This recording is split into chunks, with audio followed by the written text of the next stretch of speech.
I got this for Nana. Tell her you just tied it on because we were doing Emmy's hair and she wanted to try on. Show her the pretty, oh, no. Show her the necklace and tell her whose necklace is that? That's Nana's. Nana's. And who does the necklace remind Nana of?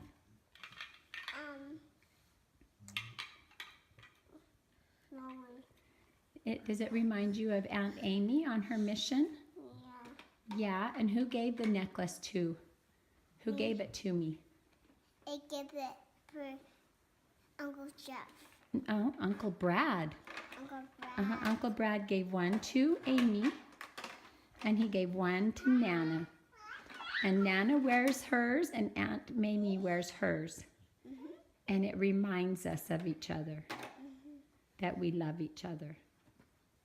Okay, can you say, I love you, Aunt Amy? I love you, Aunt Mamie. Okay, and then we need to take the necklace off and put it back on Nana, okay? Okay. And then Hutsy, can you say, I love you, Aunt Mamie? Hey, Hutsy. Say, I love you, Aunt Amy. Hudsy just got his hair done too. Hudsy hurt his chin on the carpet. Got a carpet burn at his house. Okay, say, I love you, Aunt Amy. I love you, Aunt Mamie. Today I gave a talk based off of Elder Robert D. Hale's talk from this last conference. The talk is titled Meeting the Challenges of Today's World. I kind of took my own angle on how our choices affect, and the different choices we face in our world today, how that affects our eternal happiness. And let's see. I really liked almost everything he said in his talk. I could have just pretty much used his quotes through the whole talk. But he says, originally this was directed towards the youth, but I kind of opened it up towards everybody, so I kind of picked and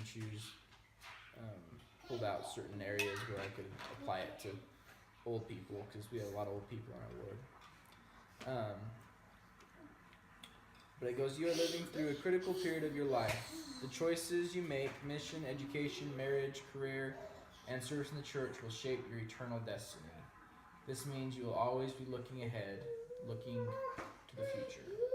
And he talks about how as a pilot, he learned early that you don't fly through a thunderstorm, and you always find a way to avoid it.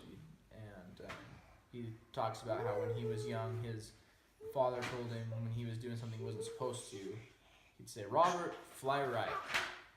And then he gives us some advice on what we can do to fly right in our lives today. And I actually went back to 1988. He gave a talk where he gave us 3 elements in making a good decision.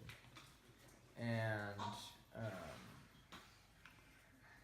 the first was to make an eternal plan and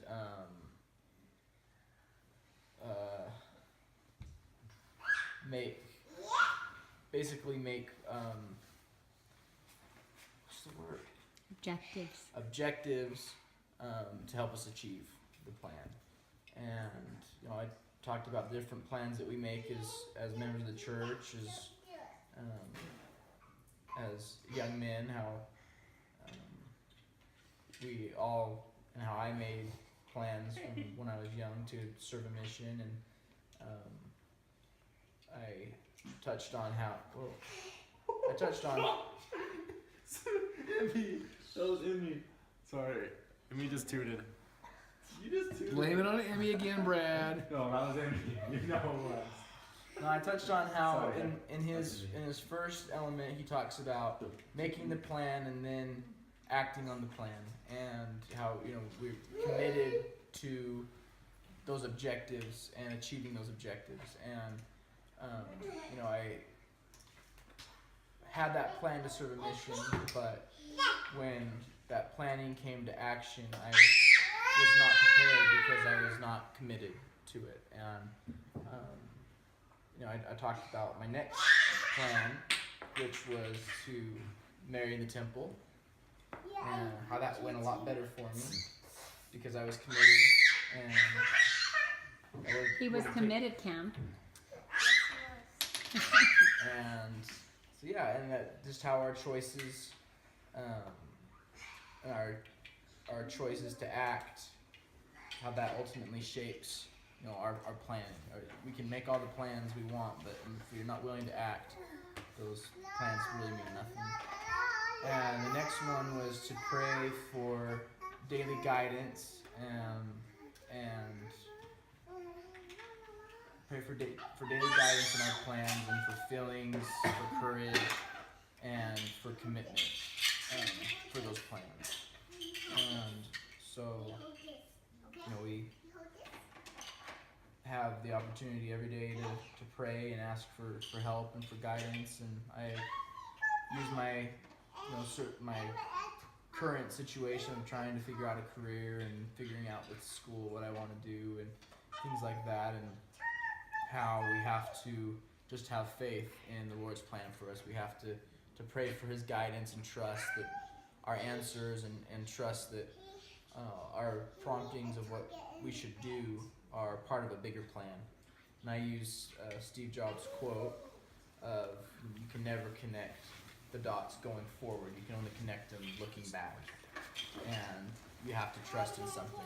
And so when we trust in Heavenly Father's plan and we choose Him and we choose to live the gospel, that blesses our lives and allows us to bless the lives of others. And then the third element from Elder Hale's talk was to check on our motives for why we do things.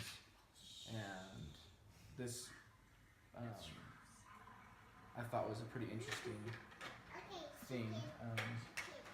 And I use a couple quotes where I'm going to pull those up. The one main quote that I thought of when I was writing my talk was a quote that's on the wall at Cam's parents' house, and it's, watch your thoughts, because your thoughts become your actions. Watch your actions, because your actions become your habits. Watch your habits, because your habits become your character, and character is everything. I think I missed one or two. Words, probably. Your thoughts become your words. Yeah, words. And just talked about how living the gospel really develops character. Living it fully, not certain areas where it's convenient or justifying things you don't want to do. And